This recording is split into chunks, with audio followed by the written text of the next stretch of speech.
এখন এটা কত 27 লাখ। উনি হলেন বাংলাদেশের বিখ্যাত নায়িকা। 27 লাখ টাকার গড়ি ছাড়া গড়ি পড়েন না। এখন এটা কত 27 লাখ। শুধু তা না, 30 লাখ টাকার নেকলেস ছাড়া নেকলেস পড়েন না। ও নেকলেসটা হচ্ছে রুবির।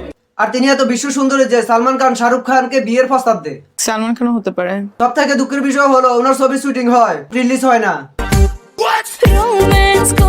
আর তিনি এত বেশি পপুলার যে দুবাইয়ের শেখেরা ওনাকে উটের দুধের স্পন্সর বানাইতে চায়। করতে চাই উটের দুধের, সো সেখানে আমি বলেছি আমি অ্যাম্বাসেডর হব। আর এরকম একজন বিখ্যাত মানুষকে রোস্ট করবো না, তবে চুল ছিঁড়া বিশ্লেষণ করবো। আর হ্যাঁ, যে যেখানে আছো বসে পড়ো, কাঠ সোজা করে বসে পড়ো। তো চলো ভাতিজা, শুরু করা যাক। আসসালামু আলাইকুম, দিস ইজ নাসির। আমি উনি 1 লাখ টাকা নিচে সালামি নেন না, কিন্তু বাংলা ছবি শুটিং করে মাত্র 20,000 টাকা।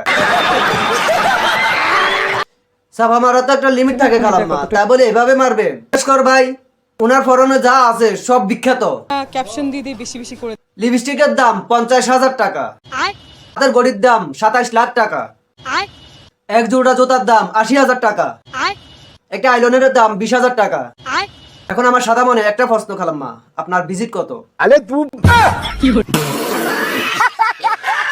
না মানে জানতে চাইছি উনি যে শুটিং করেন পারিশ্রমিক কত নেন?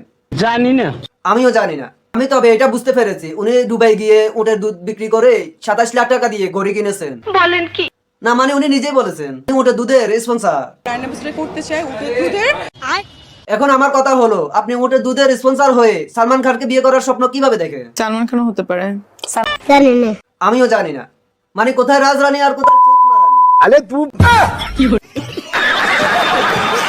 দেখেন গেলাম না আপনার চাপা মারার কথা শুনে মন চায় আপনার মাথায় ওটার একটা নিষ্পাতি রেখে গুলি করি। তোমার মাথার উপরে একটা নাশপাতি রেখা বিসমিল্লাহ বইলা গুলি কর।